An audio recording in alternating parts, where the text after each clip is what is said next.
Hello, my name is Austin Clements, and this is my rebuttal for Hayes' video on his thoughts on why we should be pulling troops out of Afghanistan.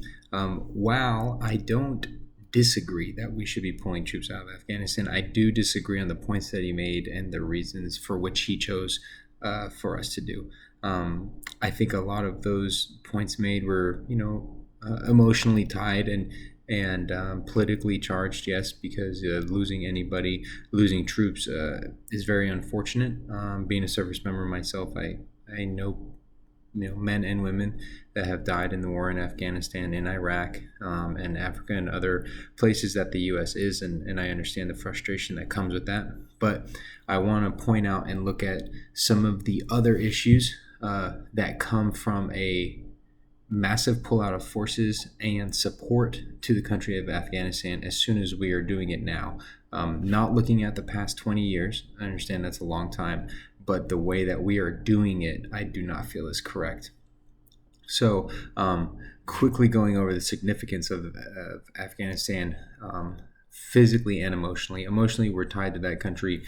What happened with us in Al Qaeda, 20 years ago, then the rise of the Taliban after that, and without getting into the cultural aspects of the Taliban and who they are and what they actually do in Afghanistan, there's a lot more there emotionally for us, and to just rip the Band-Aid out and leave the way we did, it has a greater effect than I think a lot of people realize.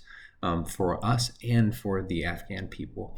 And then also the physical significance, and really that you're talking about territory, the borders in which they share with Pakistan, and the proximity to Iran, and just in the Middle East in general. The focus of the U.S., I think, after we got past the revenge part of the war, really came to that strategic point of rebuilding that country, giving it structure, something that a lot of countries in the Middle East have struggled to have from a democratic point of view. A lot of dictators, a lot of religious wars, and going back to, you go back to ancient times and the battles in these countries, but even in World War One, when the West got involved and split up the Middle East into different areas, they kind of really messed that up.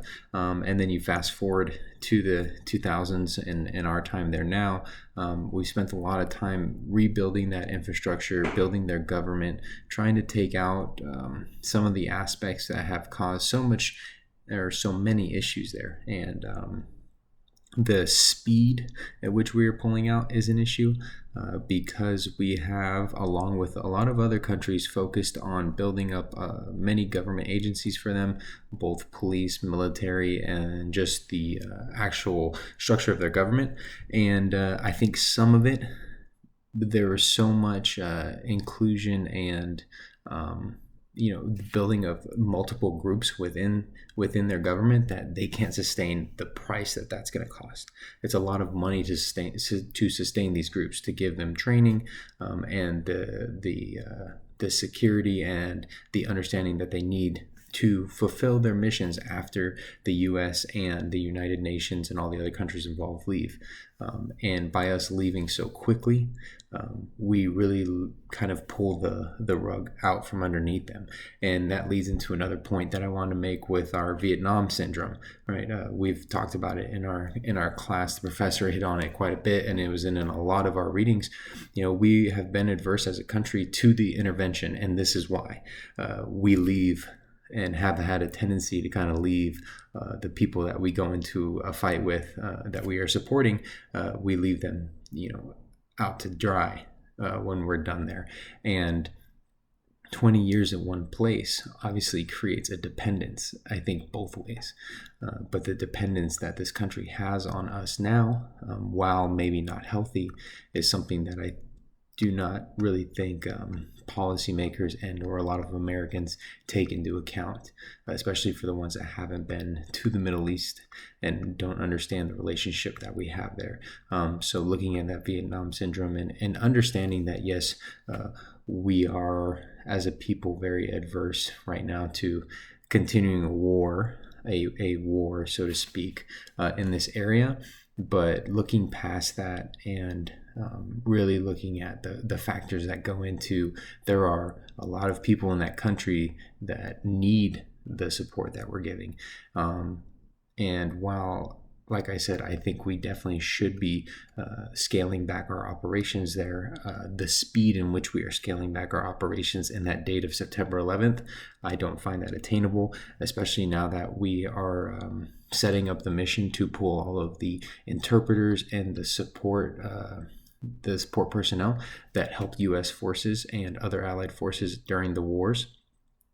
Pulling them back and giving them safe haven in different countries throughout the world to stay away from the Taliban. That's going to take time, and that is a massive logistical undertaking that is going to take a while. So to come into this with the idea that, hey, we're just going to leave and see you later, one, I think that makes us look worse as a country, and two, it definitely isn't that easy. And it would be another mark, and it is kind of being portrayed that way, of us leaving our allies behind, because the people that run the government, the Minister of Defense just had an attempted assassination against them, and the Taliban and these groups are taking back a lot of the territories that we fought for as Americans, and they're doing it rather quickly because we are leaving extremely fast, and the people just weren't prepared for that. The government wasn't prepared for that, and although they have the skills and they are a capable people, anytime you just say, hey, I'm out of here, especially after the amount of time that we've been in that country, I don't think was fair. And that's just really the main points I wanted to hit on with that. While I don't completely disagree with you of whether or not we should be leaving, I did not really agree with the points that you brought up. I understand tying a body count to something and making it emotional is a easy thing for people to grasp onto, and wanting to kind of focus on ourselves and get back to, maybe not being the police of the world, but in that multipolar type of global world that we're moving to, the importance of including our allies and those relationships.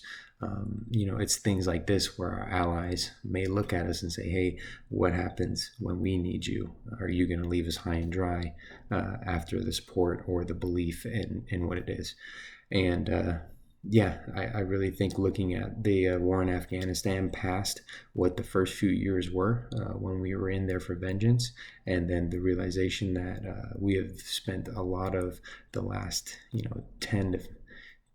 10 years, maybe a little bit more, and more of a rebuilding of Afghanistan, and the phases and the amount of work and the sacrifices and the money that we've put into that country, for us to leave right away is just, and the way that we're doing it is very unfortunate.